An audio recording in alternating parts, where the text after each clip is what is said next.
Gautam advocate ఉన్నారు sir. చెప్పండి sir, ఏ విధంగా అంటే ఇప్పటికే గడువు అడిగారు కదా, ఏం చెప్తారు? అదే చూస్తున్నాం కదా, అటు ఆర్జీవీకి సంబంధించినటువంటి లాయర్స్ కావచ్చు, వీళ్ళంతా ఒక్కొక్కరుగా ఇక్కడ చేరుకుంటున్నారు. ప్రస్తుతం తనతో మాట్లాడించే ప్రయత్నం చేద్దాం. చెప్పండి సార్, ఈ కేసుని ఎలా చూస్తారు? మేము ఇంకా మాట్లాడలేదు వాళ్ళతో, మాట్లాడిన తర్వాత చెప్తాను. వాళ్ళు బయటే ఉన్నారు. అసలు ఆర్జీవీ గారు ఎక్కడ ఉన్నారండి?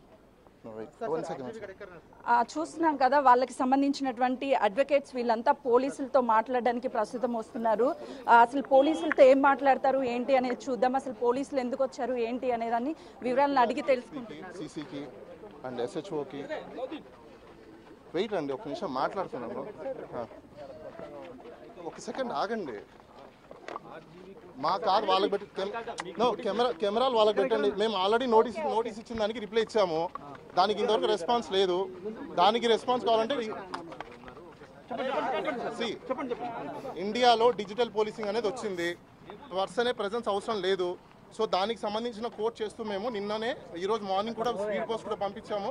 అలానే రిప్లైకి నోటీస్ కూడా పంపించాము. వాళ్ళ దగ్గర నుంచి రెస్పాన్స్ రావాలి, కానీ ఆ రెస్పాన్స్ ఇంకా మాకు రాలేదు. మేము వెయిట్ చేస్తున్నాం, కానీ పోలీసు వాళ్ళు ఇక్కడికి వచ్చినారు. వాళ్ళు సమాధానం చెప్పాలి. మాకు టైం కావాలి. అలానే ఫిజికల్గా ప్రెజెన్స్ అవసరం లేదు. ఇప్పుడు డిజిటల్ ఇండియా వచ్చింది కాబట్టి, డిజిటల్ పోలీసింగ్ కూడా వచ్చింది కాబట్టి ప్రెజెన్స్ అక్కర్లేదు. వర్చువల్ మోడ్లో మాకు ఇవ్వండి, మేము వర్చువల్లో మీకు ఇన్వెస్టిగేషన్కి కోఆపరేట్ చేస్తామని చెప్పాము. తర్వాత మళ్ళీ ఎక్స్టెన్షన్ టైం కూడా అడిగే అవకాశాలు ప్రతి ఒక్కరికి ఉంటాయి కాబట్టి మేము ఎక్స్టెన్షన్ టైం కూడా అడిగాము. ఇది ప్రీ షెడ్యూల్, ఆయనకున్న ప్రాజెక్టుల రీత్యా మేము ఆయన షెడ్యూల్స్ చూసుకొని మేము టైమింగ్స్ అడగడం అనేది జరిగింది. నిన్న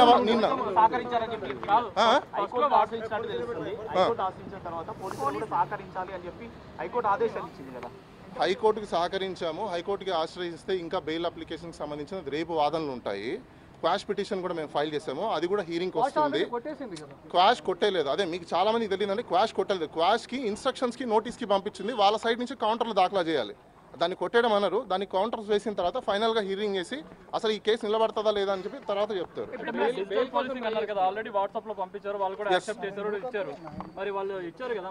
రెస్పాన్స్ ఎందుకు వచ్చారో మాకు తెలియదు, అది మీరే అడగాలి. ఇంకా అది ఫస్ట్ టైం ఇచ్చిన నోటీస్కి మేము అడిగిన టైంకి తర్వాత సబ్సిక్వెంట్గా మళ్ళీ నోటీస్ పంపించారు. దానికి కూడా మేము ఆన్సర్ ఇచ్చాము. స్పీడ్ పోస్టులు కూడా పంపించున్నాము. అలానే వాళ్ళకి వాట్సాప్లో కూడా షేర్ చేసాము. ఎస్పీకి పంపించాము, డిఎస్పీకి పంపించాము. అలానే ఎస్పీకి సంబంధించిన సీసీ వాళ్ళకి పంపించాము, ఎస్హెచ్ఓకి పంపించాము. అదేవిధంగా ఎవరైతే సర్కిల్ ఇన్స్పెక్టర్ ఉన్నారో ఆయన కూడా పంపించున్నాము.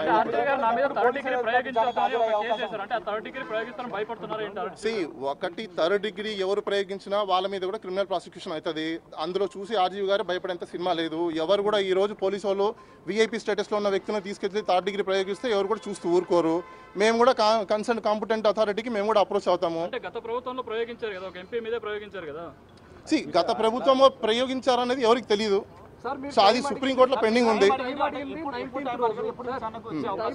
19th తర్వాత మళ్ళీ కూడా సబ్సిక్వెంట్గా నోటీస్ పంపించారు. 25వ తేదీ ఈ రోజు అటెండ్ అవ్వమని చెప్పారు.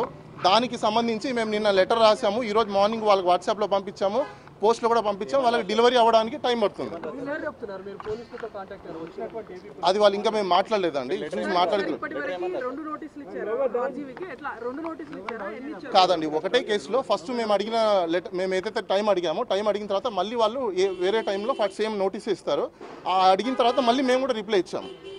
సో దానికి డీటెయిల్గా రిప్లై ఏమని ఇచ్చామంటే, ఇప్పుడు డిజిటల్ పోలీసింగ్ వచ్చిన తర్వాత ఇండియాలో మొత్తం అంతా డిజిటల్ పోలీసింగ్ వచ్చింది. బిఎన్ఎస్ఎస్ కొత్త చట్టాలు కూడా వచ్చాయి. దాంట్లో కూడా క్లియర్ కట్ రాస్తున్నారు. కాబట్టి ఫిజికల్ ప్రెజెన్స్ అవసరం లేనప్పుడు ఇలాంటి చిన్న కేసులకి మీరు వర్చువల్ మోడ్లో కూడా హైబ్రిడ్ సిస్టంలో కూడా తీసుకోండి, హైబ్రిడ్ మోడల్లో కూడా తీసుకోండి అని చెప్పి మీరు రిక్వెస్ట్ చేయడం జరిగింది. అది లేరండి, నేను కూడా ఇప్పుడే వచ్చాను, నాకు కూడా తెలియదు. ఆయన మేబీ బిజీ షెడ్యూల్స్లో ఉన్నారు లేదు నాకు కూడా తెలియదు. ఐ హ్యావ్ టు గో అని చెప్పండి. ఇంకా తెలియదండి, టైం వేసి ఇంకా మాకేం ఆన్సర్ రాలేదండి. ఒకటి ఆర్జీవి గారు ఇక్కడ భయపడే అవకాశాలు లేవు. ఆయన ఏం తప్పులు చేయలేదు. ఇదేమి దేశద్రోహం కేసుమో కాదు, లేకపోతే ఇంటర్నేషనల్ మాఫియానో కాదు.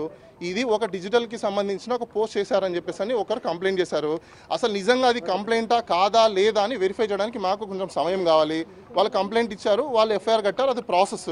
ఆ ప్రాసెస్ అయిపోయిన తర్వాత నెక్స్ట్ ఏం తీసుకోవాలా ఏం లేదని చూసి మేము కూడా దాని మీద యాక్షన్ తీసుకుంటాం. ఒకటి ఇప్పుడు సుప్రీంకోర్టు ఇచ్చిన గైడ్లైన్స్ ప్రకారం ఏ వ్యక్తి అయినా పోలీస్ స్టేషన్కి వెళ్తే అది కంప్లైంట్ ఇచ్చారంటే ఎఫ్ఐఆర్ కట్టడం అనేది వాళ్ళ రెస్పాన్సిబిలిటీ కాబట్టి పోలీసు వాళ్ళు కట్టారు.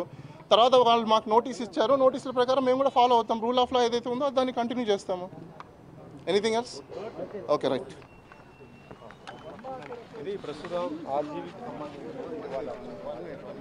ప్రస్తుతం ఆర్జీవీకి సంబంధించినటువంటి అడ్వకేట్స్ వాళ్ళ ఇంటి వద్దకు వచ్చారు. పోలీసులు అసలు ఎందుకు వచ్చారు ఏంటి అనే దాని మీద కూడా వివరాలు తీసుకుంటాము. ఏదైతే డిజిటల్కి సంబంధించినటువంటి ఉందో గతంలో పోస్టులు పెట్టినటువంటి ఆ పోస్టుల మీద కూడా మొత్తం ఇప్పటికే నోటీసులు జారీ చేయడం, నోటీసులు ఇచ్చిన తర్వాత టైం కావాలంటూ కోరాము. 19వ తారీఖు వరకు టైంని కోరాము. ప్రస్తుతం అయితే మాత్రము తను పోలీసులతో మాట్లాడుతున్నారు. అసలు ఎందుకు వచ్చారు ఏంటి అనే వివరాలను స్వీకరిస్తున్నాము.